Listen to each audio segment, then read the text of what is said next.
Welcome back to MLG's NOS Performance Pro Tips. I'm JP McDaniel, here to show you how to play StarCraft 2 like the pros.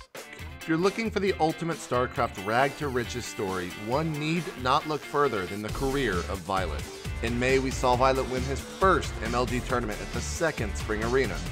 From a field of 20 Koreans and 12 foreigners, Violet bested them all and proved to the world that you don't need a team house or have to live in Korea to win. You just have to practice. Today we're going to take a look at Violet's play from the early rounds of the tournament where a Zerg Swarm took on the Protoss Alicia. PvZs on Daybreak are pretty easy to predict.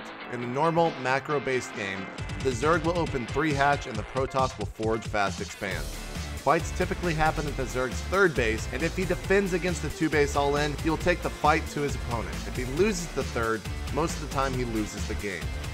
Violet does the typical opening but follows up with an interesting attack. We'll get to that in a minute, but for now, let's see how he starts on Daybreak. As usual, drone up to 9 supply and make your first Overlord. Continue droning until 14 supply, start your spawning pool, then drone up to 16 supply. At 16 supply, you'll want to make your first hatchery. If you see your naturals getting blocked by a pylon or a probe, simply send it to the 3rd base and make a hatchery there. Follow up with a queen when your pool finishes to be at 18 of 18 supply. As soon as your Overlord pops, create 4 lings and drone some more. Send the lings to your natural to kill the pylon, start a 2nd queen, and around 23 supply begin your 3rd hatchery. Continue to drone and keep your food count up till 38 supply, then throw down your first 2 gas.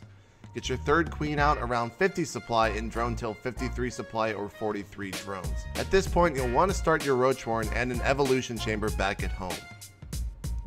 You want to start saving larvae at this point and create a handful of lings to scout your opponent's move and to try and snipe his pylon. The second Violet kills the probe, you can see he immediately makes 19 drones. He is still facing a threat from his opponent, but as far as he knows, that was the forward pylon. That train of thought leads him to think he can get a stronger economy quickly to get ahead.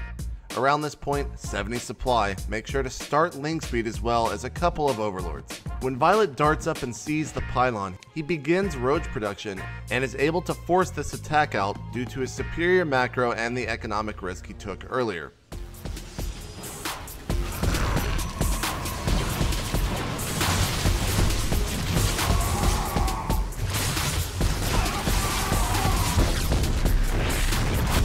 As he pushes his opponent back around 105 supply, he starts a macro hatch as well as a lair.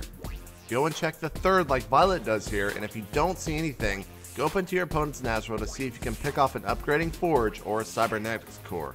Start your +1 ranged attack and add in your final 2 gas, putting you up to a total of 6. When the lair pops, start burrow and roach speed and scout with an overseer to make sure you aren't caught by surprise by anything like Dark Templar. Actively scout with your units and deny a 3rd base as long as possible while continuing to bolster your army. Around 180 supply, Violet starts the drop upgrade for his overlords and adds a spire for a potential tech switch. He also starts overlord speed quickly after that as well. This is crucial to the upcoming play. 2-prong attacks are Violet's key tactic here. He darts into his opponent's 3rd with roaches and uses lings and roaches to break his opponent's natural. He then sends the lings into his opponent's main, keeps the main force of roaches at the natural, and uses burrow to harass the 3rd to keep Alicia's army busy. Once his opponent is forced to fall back, Violet gets all of his ground units together at the natural and focuses down the nexus in the main. Because of his macro, Violet is still at 200 while his opponent is around 100. While not completely out of the game, Alicia knows that it is over when he realizes Violet's 4th base is up and he is far behind economically. Violet also has several different ways to follow this up if Alicia doesn't GG out. He can use Mutalisk to harass his opponent, or he can use drops in the main. He creates options for himself if something fails or does poorly, and this is why he is one of the most dominating players today.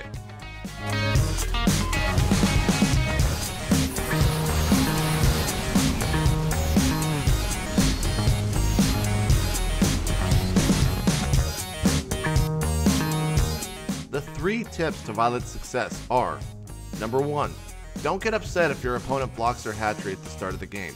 Just put your hatcheries down when you can. If he doesn't block your 3rd, take that first, then come back for the natural. Do not miss larva injects. Violet and other top-level Zergs rarely miss an inject, and because of this, they can do huge sweeping economic plays or create devastating counterattacks. Create opportunities for yourself. At the end of the game, Violet can go Muta, he can Overlord drop, or he can Roachling pressure. He has options, you should too. For more NOS performance videos, go to MajorLeagueGaming.com/NOS.